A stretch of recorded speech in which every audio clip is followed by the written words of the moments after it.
I'm so paranoid something's gonna go wrong. But God, it's not going to. Too. It's not going to. Everything's gonna work out just fine. It better. Hello everyone, welcome to Bookworms on Call, where we dig deep into all things literary. My name is Danielle, and I'm joined by my fantastic co-host. Hello, I'm Evan Rodriguez. Welcome back to the show. Hopefully today's episode's gonna be a bit more chill compared to the disaster that was episode. I hope so too, 2, considering 3? our episode topic, which is mental health. Yes. And my brain needs a mental health break after our grueling Zenith discussion. I still have it next to me. I'm gonna throw it in the garbage. If you folks didn't listen to last episode, the reason why we are so exasperated is because we didn't like the book. We hated the book. That in combination with the fact that we have had a mountain load of technical difficulties, and we had to film our discussion not once, but twice. I'm hopeful that edit is at least going to come out well, because we technically lost some footage, but we had backup footage, so hopefully producer Avery did a good job with it. I am praying. I have faith in them. I do feel bad for producer Avery, just giving them more work than they need to, but... Yeah. But they're a smart cookie. I'm sure they figured it out, and that episode is hot and awesome. I don't know why I use hot to describe it, but... Hot to go? Hey. Exactly. Shout out to Chapel Roan. As if she needs one from us. So, if we're going to talk about mental health, yes. Danielle, where's your mental health at right now? Yes, let's talk about how we're doing currently. I'm doing fantastic, actually. I have been in indefinite straits beforehand. My mental health has not always been where it is right now. But as of right now, I'm doing good. It's not perfect by any means, but I'm proud of where I'm at, and I will talk about why I feel this way throughout the episode. I have to tease you. That's so wonderful to hear. As for myself, it's some good, some bad. Yeah. I'm happy with some things, and I'm super stressed about a lot of other things, and it's eating me alive. But I don't want to be a downer, because the audience probably just listened to the Zenith episode, and I don't want to ruin their day more. I am expecting that my stress to increase indefinitely, or is that the right word? I don't know. It will increase Danielle, exponentially. You're a writer. There you go. I think that's what you mean. When school starts. Because currently, during filming time, I don't know when this episode is going to come out, but as of filming, it is summertime, and I am not in school right now. I'm currently working a 9 to 5 at an internship. That's my day job right now. And it has been fantastic. I have time in the evening. Like, here's the thing. Here's what's freaked me out recently. Is that with school, you go to school from, like... For me, I'm on campus 9 to 5 because I work on campus as well. And then I get home at 6. And then I do homework for 3 to 4 hours before I go to bed. Instead, I can just go to work 9 to 5. And then I have those 4 hours that I would have been spending on homework to do whatever I want.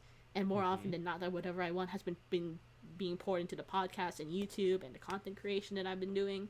But it has been incredibly odd to be like, wow, you have time to do things in the evening? This is what a work-life balance looks like? School's a joke.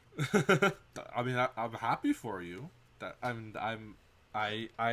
I will try to be as supportive as I can when you go back to school. Someday I too will find some kind of work-life balance. Because I've been trying for 5 years now, and I still haven't figured it out. But I will eventually. I will say, though, my boss was making fun of me, because she's like, what do you do for fun? And I said, I work on passion job. And she's like, so that means you're still working. So I don't know about that work-life balance, if you put that into perspective, because I consider writing a job. I consider writing like a job because I treat it like a job. And writing isn't just writing in particular. It's also the content creation and the marketing and running my website and graphic design and YouTube and everything. But for hobbies that are completely, like, I consider writing like a job, but hobbies that are just for fun, which is like, for me, which is like knitting, crochet, I haven't had a lot of time to do that, which is a shame recently. Yeah, and I think not having time to do stuff like just for me is part of why I've been so stressed out lately, because it's like work and balancing the podcast and also trying to work on projects is like it's stressing me out. But my new job is asking less hours of me, so hopefully I will have time to take a break sometimes and hopefully actually just work on my projects more in depth and not just tinkering with concepts and writing stuff down. I like actually doing stuff. So throughout this episode, I wanted to take a more we can talk about our mental health all day and this could turn into a therapy session, but I wanted to focus more so on how writing has impacted our mental health and vice versa in our history with writing, because every writer has a complicated history with their art. I feel like every artist does, because it hurts you and it harms you, but it's also like what has saved a lot of us, and I think that we can have a really interesting discussion about it. So I suppose maybe a content warning. We will be discussing mental health. I do not know how deep we will be going into it, but I'm not shy about talking about about the darkness that I've experienced. I don't know about Evan. Oh yeah, I'm a chatty bitch. I'll say whatever I want. So yeah, just a general content warning. We'll see where the conversation leads. So, talk about how our mental health is doing now. How has it been in the past? In the past, in relation to writing. In relation to writing. Well, that can be twofold. How has it been in the past period? In past period, definitely worse. Oh, so much worse. Me too. Oh, awful. Definitely high school. It was awful, but then COVID-19 happened and it got worse. It's only been until like the past couple of months when I moved that like it's been slowly getting a little better. There's some wrenches thrown into the gears, but like they're working their way out. Yeah, mine has been absolutely horrific, and I think that if you watch my YouTube channel from when I was a teenager, you could definitely tell when I was in dark periods. Ooh. It's kind of funny looking back on it. There are a couple of videos where I'm like, I am so stressed right now. Doing YouTube alongside when I am stressed is a recipe for disaster. But I do find it very funny now, with hindsight, that I can watch those videos back and be like, oh my god, she was going through so much, man. But she was just trying to do a mukbang with a burrito. I did that when I was my most ill. Oh. That video. Wow. My burrito mukbang. Wow, I didn't know burritos were such a dark spot for you. Well, now I know. Yes. Well. But, I mean, I did that video when I was in one of my worst times, is what I'm going to say. Wow. So watching that back now with context, the editing is very goofy and funny. Very proud of the editing, especially for what I knew at the time. I'm a better editor now, but at the moment, I was like, this is peak editing. I zoomed in on something. It's so funny. Hey, a good zoom will always make me laugh. A well-timed zoom, peak comedy. By the way, audience, for video watchers, I was not yawning because Danielle was boring me. I was yawning because I'm working on not enough hours of sleep right now. And it's very warm, both inside and outside. My body is breaking down. My mental health is doing just fine sometimes. Physical health, that's a different story. But let's not talk about physical health. We're just focusing on our mental health exactly. Right now. Despite the fact that the two affect each other. Exactly. Very much so. Precisely. Especially when it comes to writing, but we're not discussing that. We're just talking about mental health. So, all right, Danielle. So you asked about mental health in the past as it relates to writing. I would like for you to actually start that because I get an idea of what you are looking for from me. More so thinking about my teenage years, because that was when I started taking writing seriously, when I was sophomore or junior year in high school, where I was like, oh, I have a skill. I can use this as a job. I think as a teenager, I was very overly ambitious, as many teen writers are. They're like, oh my god, I'm going to get all of this published, and da-da-da-da-da-da. In my defense, I was a published teen writer, so like... You technically did do it. I did do it. Much to... I was gonna call up my family, but okay, yeah. But they don't watch this because they don't care about my career. But that's fine. You can talk about that as something else when it comes to in relation to mental health in my writing. But Anyway, as a teenager, I was very, very overly ambitious. I knew that I didn't want to be a published author as a teenager because I knew I wasn't interested in publishing something as quick just for the sake of being able to say that I'm a teen writer. I wanted my art to take a long time, and if it took that time into my 20s, then I was more than happy to wait that long. But I did publish short stories and poetry. I started publishing things when I say that I'm a published writer and I started publishing when I was 11, my teachers would submit my poetry and writing on my behalf to publishing places. But it wasn't until I was 16 and I was like, I can do this by myself and get more things published in more magazines that I have a choice in. So then I started doing that. I will say the writing community at the time as a teenager was very welcoming for me. They were very like, oh, there's a baby writer, let's have her join in.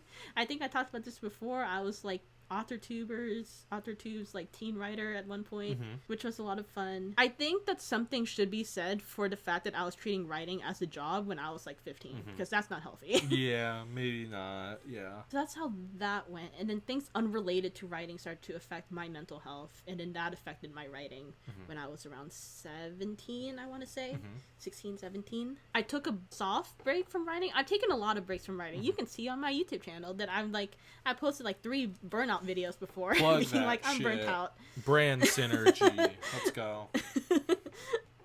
I've done like 3 videos. Like if you just look up on my channel, burnt out, you will see probably 2 to 3 videos of me being like, I'm burnt out. Wah! And I think that just speaks to how much that I put a lot of pressure on myself to treat this as a job from such a young age that I really should not have. I should have been treating it as a passion originally. But I think that I was so hooked onto AuthorTube at the time in like 2018 to 2020, I want to say. It was very hustle culture. Oh, yeah. They were very, like, it was rough out there. It was rough in the trenches. The videos that I was watching were by adults talking to other adults. They weren't talking to literal teenagers who started treating my writing as a job. And I still treat it like a job now. But I think now I have a more... We'll get to that in a bit. But... when I go to the more present. But back in the day, I definitely treated writing as a job, and that hurt me. I was very... Talk about my family real quick. I was very determined to prove them wrong. Because I'm Filipino with cultural expectations. We do not become writers. We work in the nursing. We become nurses. We work in the healthcare field. We become doctors. We become engineers. Not creatives. Yeah. Because that doesn't pay the bills, Danielle. It does not, unfortunately. That in combination with... the heavy stigma of like working for the community rather than the individual, I was very determined to prove that I could do this as a career, and I was determined to prove them wrong. So that also added to the isolation of me being a young writer in combination with me being in hustle culture or AuthorTube channel hell. Yeah. I think from a young age I started to lose sight of writing as a passion and turned it into a job. Because it wasn't always that way. When I was like 12 to 14, I loved writing. I would come back from school and just write just because I enjoyed it. Oh, yeah. But now, yeah. Yeah, in middle school, then when I would... just notebooks full of writing. Like, it was nonstop. Yes. It was endless. But then when I turned 16, suddenly a switch flipped, and I was like, I need to write 1,000 words a day, no matter what. Yep. I gotta grind out this chapter by the end of the week, or I'm a failure. Yeah. Gotta make sure to do my edits this weekend. go through what I wrote over the weekend, do some edits. Because you need to make quarterly goals as a writer. Which is true when you run a business, but when you're 16, it's like I shouldn't be going back and editing is important, but like if you're writing as a teenager, just write. You've already got like homework and shit to deal with. Don't worry about like going back and editing your work. It's like you can do that when you're an adult. But like right now, just write. Just write the fun stuff that you want to write. That's why like so many teenagers write fan fiction, because it's fun and they could just pump it out. They don't have to worry about like editing or like they don't have to worry about the minutia of writing. So it's like, don't worry about the minutia. Even if you're not doing fanfic and you want to do your own original stories, don't worry about doing all that extra stuff. That can wait for when you are treating this like a job. Sorry to go on a diatribe. No, you're fine. And then COVID hit. I was more so focused on school because school was kicking my ass. it was rough out there. It was rough. I took a bit of a break. I say a break from writing. It wasn't really a break. I was more so not really focused on writing 1,000 words per day. Instead, I was just focused on writing short stories and poetry and getting that published rather than like working on a novel. It's a good thing to transition to. Yeah, so that's what I've been doing more recently, but I'm trying to get back into novel writing. What about you, Evan? How has your writing journey been in the past? Oh, well, it all started when I was born. No, I'm kidding. Well, technically, kind of. I mean, I've been at least storytelling since I was a child, and then I got really into writing from like 4th grade to like fucking like junior year of high school, and then like I just became too overwhelmed by life. I was just a small boy who just wanted to write his little stories, and then the world was like, hey, there's more going on right now, and I was like, oh god, I gotta, and I had trouble figuring out how to balance that, and it stressed me out. It's kind of why I haven't written anything in a long time, because man, when you become an adult, it sucks, especially at the time I became an adult, because I graduated high school in 2019, and I started working in 2019, and then COVID hit, so I didn't really have a chance to like figure out how to balance being an adult and having a life, because we were stuck inside for like 2 years. I'm still trying to figure shit out, and like I've been especially since we started the podcast, I've been having the itch to get back into it. In the past, it was definitely like my pastime, but at least when I was younger, like in middle school, it was like for fun. But then like in high school, I fell into the evil dark pit that was AuthorTube, and I was like, I gotta make this a career. I gotta get published. I gotta figure out how to make covers, and I gotta figure out like what's good font choice. What's like I gotta figure out all these logistics about writing and publishing so that I can do it right my very first time, so that I can, and then that never happened because I overwhelmed myself with all the stuff, and like I pressured myself into like finishing something, and which is, I mean, good that I finished a draft of anything. But I basically forced myself to finish it, and it like totally burnt me out from actually like wanting to write anything. And just like every time I like go and like, oh, I should just write something like for fun that like I can like just make and like not have to worry too much about it. It's like it becomes too overwhelming, because like my brain like gets back into that mode of like, we gotta make it perfect. We gotta figure out all the logistics before we can even start, so that like I can just hit publish and the world is ready for it. And it's like I stress myself out too much with writing, and it's because I had an unhealthy relationship with writing in high school, and because I like haven't been able to like get back into writing as much as I would like to, at least in like a tangible way. Like I still I still like will do outlines sometimes. I will still brainstorm ideas and write them down. Look at my background. You can see my outline on my wall. To anyone listening, I have a wall of sticky notes on the wall that's an outline of an abandoned novel I have. Oh, yeah, I used to also have a sticky note wall, but then, I moved, so I had to take it down. I still have the sticky notes, though they're all irrelevant because the plot of that book has changed entirely. But I'll still, like, go into Google Drive and write outlines. Like, I have a whole outline for the comic series I want to do. Not a whole outline, but, like a rough outline of, like, the different story arcs I want to do, and, like the featured characters and stuff. But it's hard for me to like tangibly write something because I never figured out how to do it in a healthy way, and it's hard for me to find time to do it in a healthy way. So I wanted to give an update onto what my writing journey looks like right now. Okay. So let's backstep just like a little, like a few months back. I started, so anyone who is watching, I am a community college transfer student. So I started in community college, and then I transferred to a 4-year. And if you know anything about transferring, there's a whole thing that they call transfer shock, which is what I went through as well. Feeling like a huge imposter syndrome when it comes to the school that you're going to. Feeling like someone is like they accepted you in on accident, and they're like you're a fraud, and they're gonna find you out. That in combination with other mental health issues that were just being dealt with at the time. Like we just found out that I had schizophrenia back then. Actually, that is a lie. I was diagnosed with.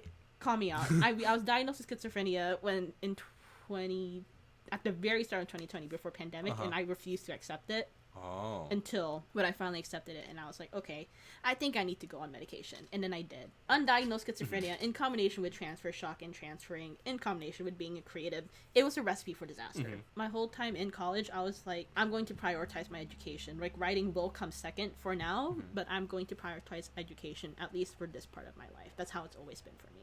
I did that in the last semester of 2023 for fall semester 2023, and then my grades were like fantastic. I was on medication, things were working out, and I was like, you know what, I think I can manage to take a break from writing for a year, just for a year, because at this point I was like, I was getting so burnt out from writing, and because then I was still in that mode of I need to write 1,000 words every single day no matter what. That in combination with having 15 units and having about 20 to 30 hours of schoolwork every weekend, and also working part-time, oh my goodness gracious. I was so frustrated, and I was at a point to where I was like, I just want to quit writing altogether. I just want to give up on this dream, this stupid ass like childhood dream that I've had, and become an adult and focus on something else. And I was like, okay, wait, hold up. Take a minute, sit back. I know that I'm frustrated. I compromised somewhere in the middle where I was like, let me just take 1 year off of writing. And if I love it so much, and it is my passion, I do no longer dream of passion. That's another thing we can talk about. I no longer dream of labor, but but that in combination with like everything going on, I was like, I can take 1 year off of writing, and if I love it so much, and if it's meant to be, I can come back to it. So now I'm taking 1 year off of writing. I say quote unquote because I am still making content creation and YouTube, and I still write poetry and short fiction sometimes, but I don't put pressure on myself to. My writing goals have since become, because I do make goal setting, my writing goals have since become more about content creation, which I have been having more fun with. That's good. It hasn't felt like a chore anymore, because content creation used to feel like a chore to me. But since taking a break from writing, I have since found a way to enjoy content creation. I know I'm already 7 months into this little challenge that I've given to myself, but I already feel the itch to come back to writing. Like I've already started like my sticky note wall again. That's good. And so that's where I'm at right now. I think taking a break from writing was something that was really something that I would have never imagined. And I'm very grateful to have had the privilege to do so, because if it was my job and I treated it, if it was paying my bills, I would not have been able to take a break from writing because it's paying my bills. Yeah. I'm very grateful that I am in college now, that I have a backup plan. I'm still doing things. I'm still like taking classes and everything. This solidified to me that I don't know if I want to make writing a career, like my full-time career, but that's a whole other topic for another day. That's an interesting revelation to have. I'm in like a similar boat where over the years I've kind of generalized my writing passion, where like instead of like I want to write books, it's just I want to make art, and that's where I'm at this point. I just want to make art. Making this podcast, even though some people might think it's cringe to admit it, this is art that we're making here. This is satisfying to me. I love making, and it's related to our art as well. And I love making videos, and like I know like a few months ago we had a long ass phone call, and part of it discussed like other collaborative things we could do outside of just the podcast. Like we even talked about doing like an audio drama. I would love to write something like that. And like, oh God, please. I've been talking about like again like making comics, because my two passions are writing and illustration. And at some point I just finally was like just like sat down and was like, bro, just make comics, okay? Like writing is like one beast, drawing is another beast. Why don't I just cut the two beasts in half and slap them together and just tackle that? And it's like, so that's what I'm focusing on. I really want to write another video essay because I love doing video essays. Then do it, Callie. I do will. Once I find the time to actually write something and do research and figure out what I actually want to talk about. I do have like a whole list of things to talk about. I gotta review the list and be like, which thing am I most passionate about? But yeah, I like have the passion to make things. It's just the issue is finding the work-life balance, as they say, because it's like I've got work and I've got life. I gotta find some time for the passion now, for the projects themselves, not just like sitting down every once a month and like writing a bunch of shit down. I gotta like actually do something now, and it's like. Mm-hmm. Fortunately, this podcast is like really helping invigorate that spark. It's like, ooh, I'm making stuff. What if I made more stuff? So this podcast is definitely helping me get that like not creative edge. I don't think I've lost my creative edge. It's more like creative desire back. So we talked about how writing is stressful to us in the past. It's still stressful. But has it ever been therapeutic for you? Oh, of course, because like we wouldn't be doing it like otherwise. Yeah, I know a lot of writers probably don't want to hear it, but like creating art is oftentimes just like a person getting on a soapbox and just shoving it at other people's faces, just without making it explicitly a soapbox. I've definitely used it to just vent. A lot of my stuff is very political, or like very. Oh, me too. Yeah. Yeah, or like I have like a self-imposed rule where like all my main characters have to be like queer in some way. I do not write cishet people. Sorry to all y'all out there. That might be controversial, but did I tell you have this enough is a bit of a representation. tangent, but I once had a beta reader get upset with me because there were too many queer people in my book. They were like, "This isn't realistic. Why is the majority of these people queer?" And I'm like, "Well, they live in a queer normative world. That's normal for them." And they're like, "Yeah." They couldn't wrap their mind around it.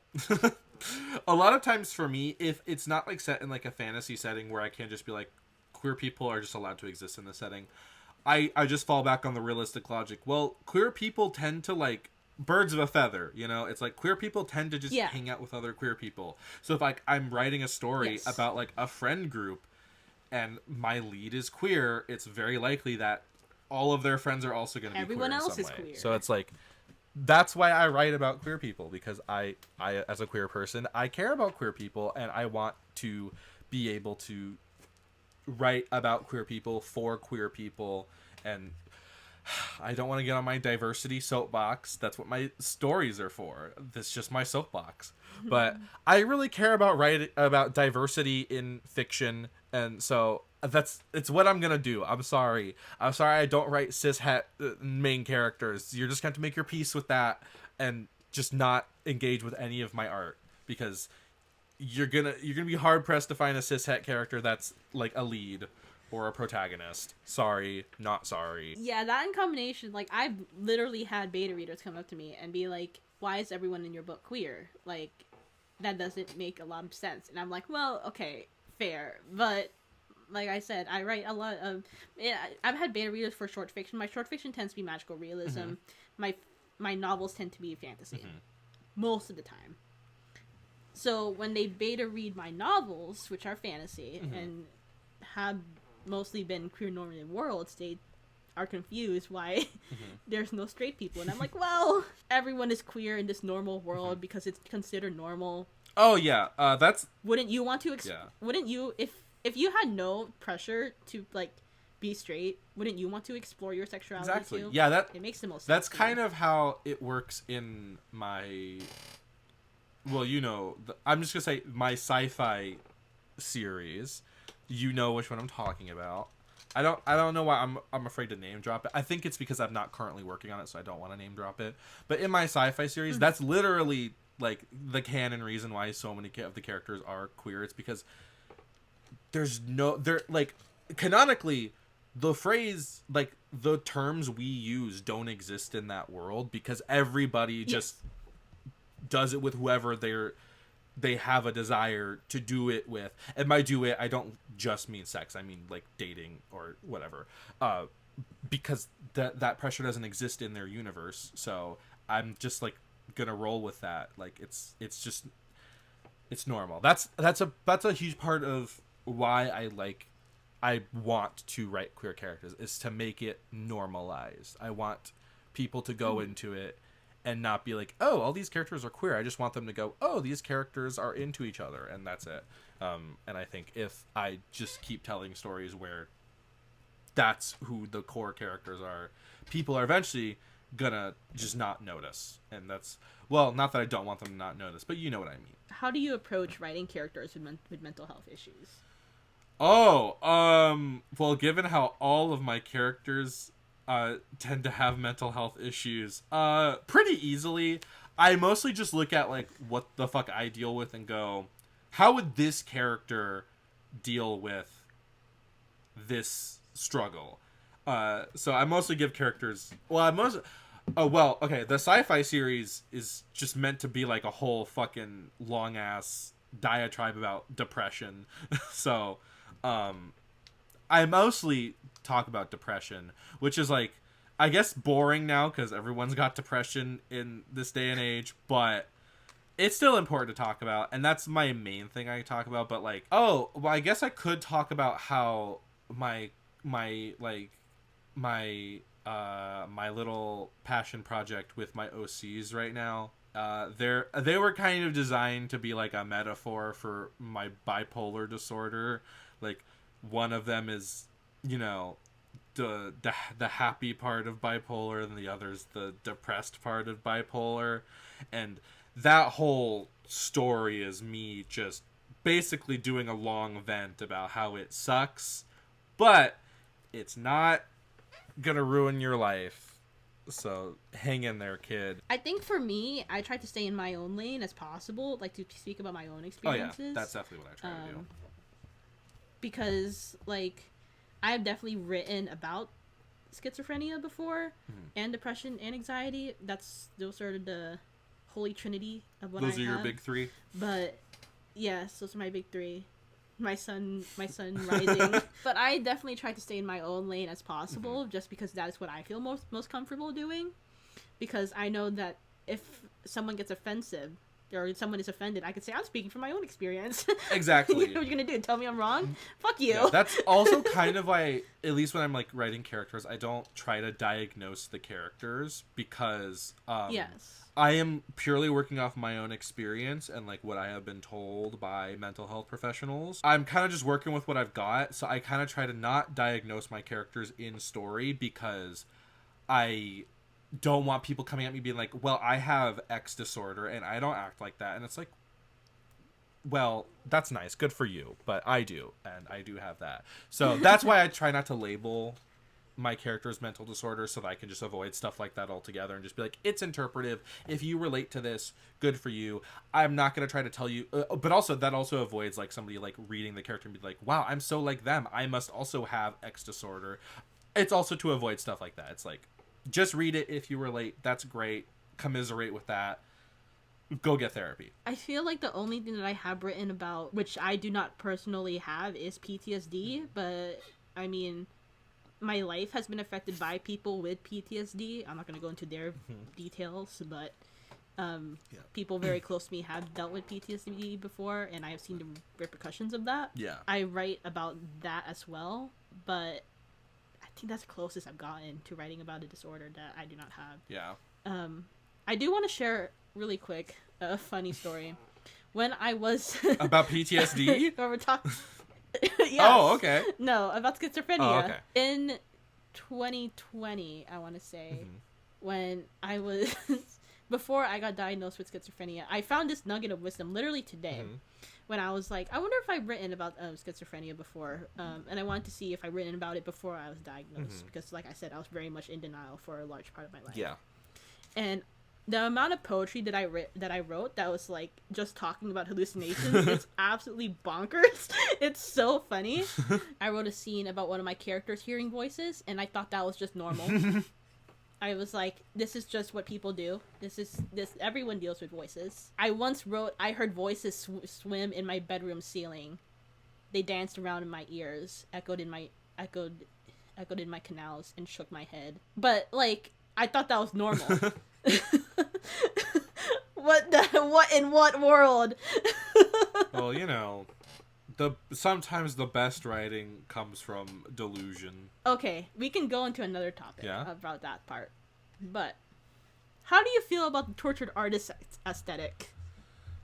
I think it's obnoxious. It's like, I think it's 2024. The idea that everybody's tortured. Every artist has to be like tortured and depressed. Yeah, it's like join the fucking club, dude. It's like we're all tortured and depressed. It's 2024.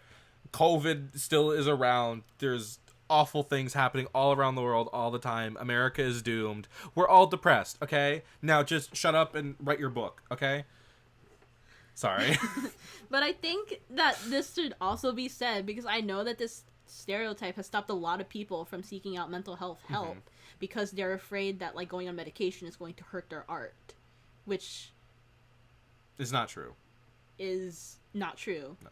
If anything, it's going to make you more productive. Yeah, and I think we could also shift the conversation to discussing the difference between passion and also job because like I've said before, I've struggled with that greatly, trying to treat this as a passion. I don't know if I believe it having a passion anymore, like being put on this earth to do one thing and one thing only. I think it's enough for us to exist in this world and still have fun. I will still say that writing is my passion, despite that. But I do also treat it like a job, and once you start treating something like a job, inevitably the joy gets sucked away from it. To like relate to that, I would even say like a real life example, just because I can't think of a better way to phrase it, is like just like doing a real job. Like when you start a job, you're like, this is fun and exciting, but then like you do it for a few months and you're like, I kind of hate this now. So it's the same with like if you're treating your art or passion like a job. It's like you're gonna burn yourself out by having that mentality. It's like so you gotta find a healthier way to tackle that art if you do want to do it in a productive way, and if you do want to do it to make money, because eventually you're gonna get burnt out, and if you're not making the art, you're not gonna be making money. So it's a weird balance. Find some type of balance in between the two, which is difficult, but I mean, apparently some people have done so. Yeah. I wouldn't know. Do not ask me about that. I cannot give advice on that. Yeah, topic. we definitely can't give advice, but as someone who has filmed not once, not twice, but thrice videos about being burnt out.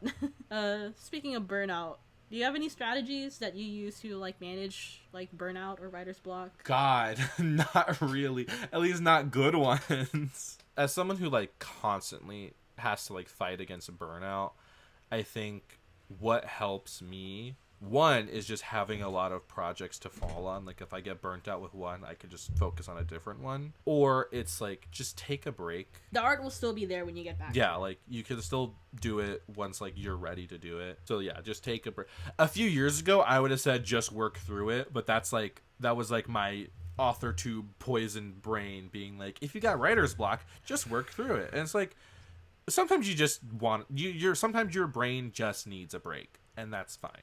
Just take a break. Yeah, I think there's a time and a place when you should just work. Oh yeah, definitely. But there is also a time and a place where you need a break. That's what I was about to say. Go out for a walk, touch some grass. Yeah, that's what I was about to say. I was gonna say sometimes it's fine to just push through it. Like if you're just like doing like an outline, just push through it. Or if you're doing like a first draft of like a scene, just push through it. You can always edit it later. But if you're genuinely like dreading writing and like you like are sitting there just staring at your computer not knowing what to do, take a break. Go do something else. Like for however long you need to. It shouldn't be stressful or agonizing, and I think that goes back to the tortured artist thing. It doesn't have to be arduous. It doesn't have to feel like you're being held at gunpoint to do something. Like do it because you're happy and passionate and are loving it, not because you feel like you must do it. Which also goes back to like what you said about how you've moved on from the mentality of we're put on this earth to do one thing. We're not. It's fine. You can take a break. You don't have to do the thing. You can take some time away from the thing and do other things. There are other things you can do. We're humans. We have the capacity to do many things. Yeah, and I think the line between knowing when you should push through it or take a break is, one, it comes with experience, just like knowing the difference between the two. But for me, knowing the difference has been like feeling frustrated with a scene or an outline, etc. Is this like, am I throwing something across the room? Because if not, then I'm going to push through it a little bit more. Yeah. But if it's gotten to a point to where like the thought of writing is making me dread waking up in the day, that is when I'm like, okay, something needs to change here. Exactly. For me, if I'm feeling frustrated by a certain scene, when I feel frustrated, I assume that's like frustrated with homework. Like, I don't want to do this. No way. Yeah. Versus dreading waking up in the morning because that means I have to write. Because I know a lot of times when like I want to draw something, especially like if I'm like burnt out or like I am like at a block, I will be like, God, I want to draw something, but like my body physically like is like scared too, which could be just an anxiety thing. But like I know like it's time to take a break when like I cannot draw or I cannot like sit down and write something, because it's like my body just doesn't want to do it, and that means it's time that we need to take a break, because obviously we've been stressing ourselves out with it too much, so we need to chill out and do something else for a little bit. And usually that works out, because I did take a break for a little bit, and I'm way more into drawing stuff right now, because I've been like, yippee, yeah, nothing that I've posted. I actually haven't posted any art in a while. And the most recent thing I posted, I drew like a month ago. But that, just because I'm not posting stuff doesn't mean I'm not making art, which is another thing that's important to tell yourself. Just because you're not showing people things, that doesn't mean you're not still being productive and working on things. Because I feel like a lot of people in this social media age are like, I have to like pump out like a thing every week. And it's like, unless like you are a content creator, like for the podcast, we got to like put things out regularly, but that's because it's a podcast. You got to do that. But if you're like just an artist and like you just like making art like me, you don't have to like put out an art piece every day. You don't have to like make TikToks like showing your art process. You can just make something, and if you want to post it, or if it's just like a sketch that you did for like a piece you want to do in the future, or like something that like you just wanted to doodle and don't feel like posting it, don't post it. And the reason I'm using drawing specifically is because drawing is usually something you would post, but I know like a lot of writers will like post writing snippets too. I never really got into that. I never really saw a purpose in it, but I know a lot of writers do that, which is why I'm saying this. It's like, you don't have to prove that you're working on something. Can I break away from the conversation really quick? Yeah. Every time your camera freezes, it's always like on like your face, like every time your camera freezes, it always looks like you're extremely upset at everything I'm saying. Like it always freezes at the exact wrong on what you're saying. Yeah. Yeah, and I think something needs to be said for the fact that I personally treat writing like a job. I don't think that's any wrong. I don't think that's any better than someone writing just for hobby. Yeah. Like, you don't need to monetize everything. Absolutely, yeah. Like, I want to, yeah. But I want to monetize my writing one day. But going back to like fanfic writers, like they aren't allowed to monetize their stuff, and they still do it, because they care about it. So it's like, if they're not doing it for a monetary incentive, not even people who just writing original stuff don't have to do it. Obviously, be nice. Like, if I were to like finish a book, I would just like self-publish it, so I can, if I get money off of it, that'd be cool. But the point is to make art, and it's, yeah. I'm gonna go on a diatribe. Humans have been before you do. Okay. Can I go on this little thing? Like, okay. I have like my writing, I treat it like a job, but I still have hobbies that are unrelated to writing whatsoever that That I too. consider artistic as well. Like I Absolutely. knit and crochet, and I have since recently shared some of my knit and crochet content on my YouTube channel, but that was just for fun. Which, by the way, it's turned out into one of my top grossing videos for whatever reason. I don't understand why. It's not my niche, but apparently everyone loves to hear about my knitting and my made wardrobe. But yeah, it's important to have hobbies that are completely unrelated to your job. There's so much I want to do that has nothing to do with writing or illustration, but it's still artistic and creative because, it's good We're to have. creatives at heart. Yeah. Anyway, my diatribe was gonna be humans have been making art since they've existed. It's a natural thing for us to do. So don't put any kind of pressure on it because it's kind of like that thing where it's like if like you start to think about the fact that you're breathing, you start breathing manually instead of automatically. Sorry, listeners. Yeah, sorry, but that's kind of how I see art. It's like if you force yourself to do art, it's just gonna make the process of making art difficult. So it's like just do what comes naturally to you because art is a natural part of the human existence as evidenced by our entire history. So don't freak out if you're not making money doing it. And don't freak out if you are making money doing it and now you feel a profound obligation to keep doing it. Obviously, that's its own can of worms. Obviously, if that's your career, you have to do it. But you could easily ruin your career by scaring yourself into not writing, and then that could become a problem because you're trying to make money off of it. I'm just saying it's scary, so don't let it be scary because then you're just not going to be able to do it at all. Yeah. Or you're going to make it bad.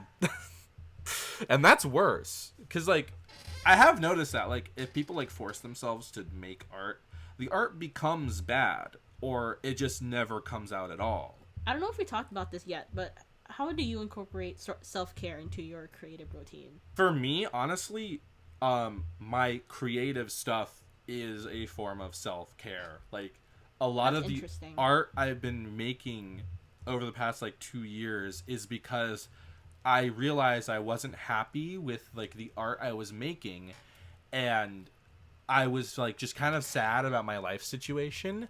And then I had like this epiphany that shouldn't have been an epiphany where I was like, I could just draw gay people being happy as like a vicarious thing.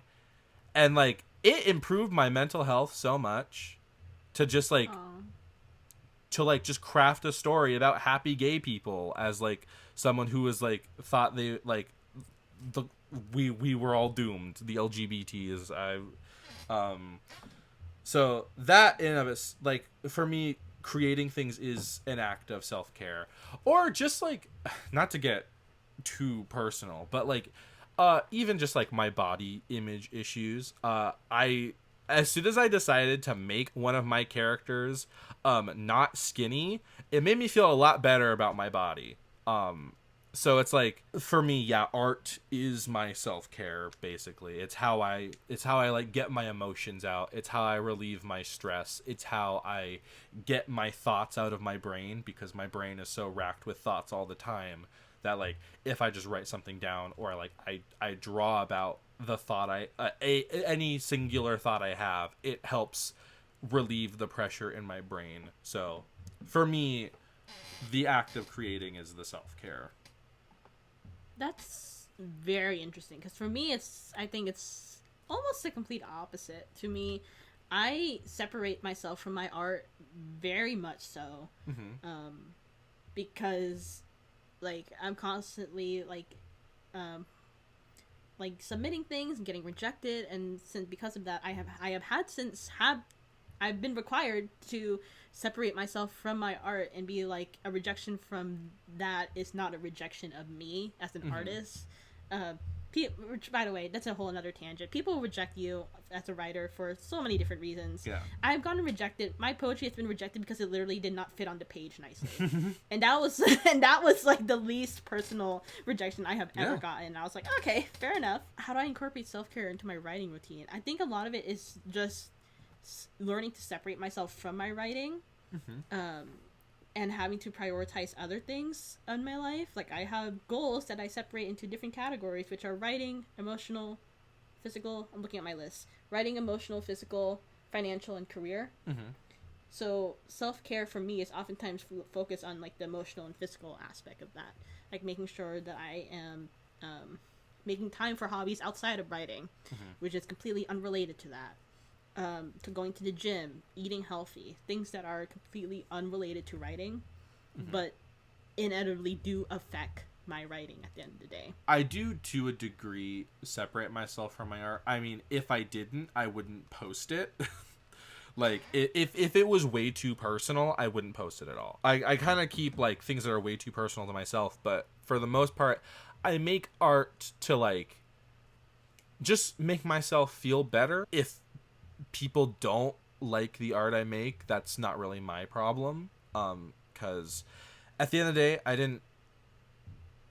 I do make art for other people, but at the end of the day, I primarily make it for myself.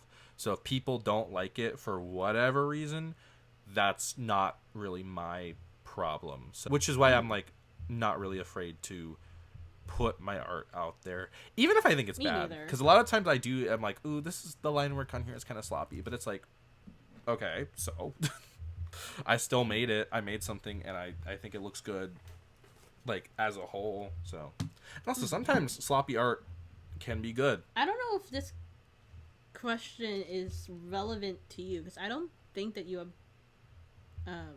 like published in lit mags as much as I have, but Or at all. but in general, how do you handle rejection and negative criticism that well when it comes to our art? Does it affect your mental health at all? Because mine, I am an anomaly. Apparently, it does not.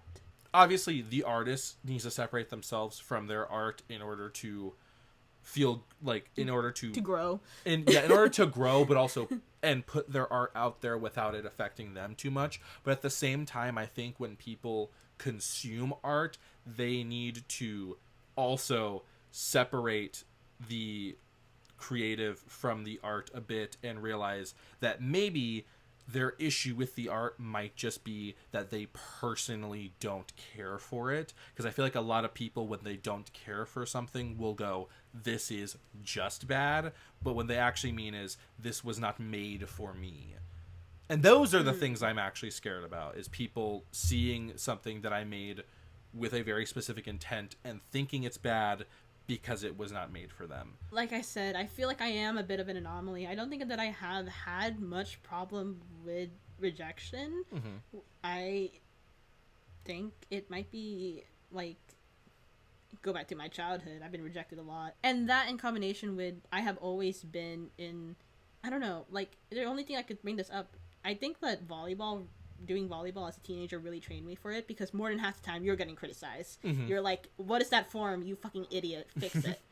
I've had coaches, like, it's a common joke that like the best coaches are the ones that emotionally berate you more than half the time, but they're doing it because they want you to succeed. And more often than not, I assume the best in people. When I do get critiques from other people, I see it as a way for me to improve, and I celebrate it.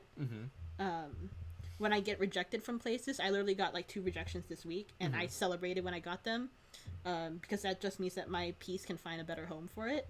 That was one good thing I took away from AuthorTube, I suppose. I got a lot of people giving me advice and not taking rejection personally, and I took that to heart. Yeah, that's a good mentality to have. It's definitely helped me put myself out there. I don't even know how much this ties into it, but this is for some reason making me feel the need to say, don't compare yourself to others. Yes, I guess it's because we're talking about rejection and goodness. critique. But yeah, don't compare yourself to others, because that's gonna make your art worse. Yes. Compare yourself to what you were doing before. Because like I'll look at art from like 2 years ago and be like, damn, I'm so much better at this now. Even if sometimes I still think my art looks like shit, I'm like, well, looking at it 2 years ago, it's way better now. So speaking of not comparing yourself to others, do you find a writing community to be opening to discussing mental health topics, or do you think it's the latter, or the opposite? Honest, I can't really say, because I recently ran into some trouble. Yeah, I did. Um, Which I will briefly touch upon in this video. on like a surface level way, I'll see like a lot of the indie authors I follow, they will sometimes like commiserate on their issues, but I feel like a lot of the times it's just like focusing on the grind and like, you know, putting it out there, which I do think can be an issue because it's like, you know, I feel like prioritizing your mental health is important, and if like the only thing you're doing is like focusing on the grind um that can set a bad precedent for people who only are like on the outside looking in, because like, you know, you could have impressionable younger aspiring authors who will pick up on like that grind set mentality and not focus Like what on happened to mental us. health. Exactly. Exactly. It was, see, Jesus it's Christ. full circle. I'm looping everything back into each other. It's like a thesis statement. For the most part, I would say the writing community is generally open to discussing mental health issues because I think that in combination with the fact that a lot of us do have mental health issues, like it's not uncommon to see writers having depression and anxiety, and a lot of that is to blame for our work environment as well because we work by ourselves a lot of the time. So the isolation doesn't help as well. The tortured artist aesthetic does not help us as well. Yeah. So recently, I think that I have seen a lot of writers like you said, commiserating about like what they are going through as writers, whether that be like rejection a lot.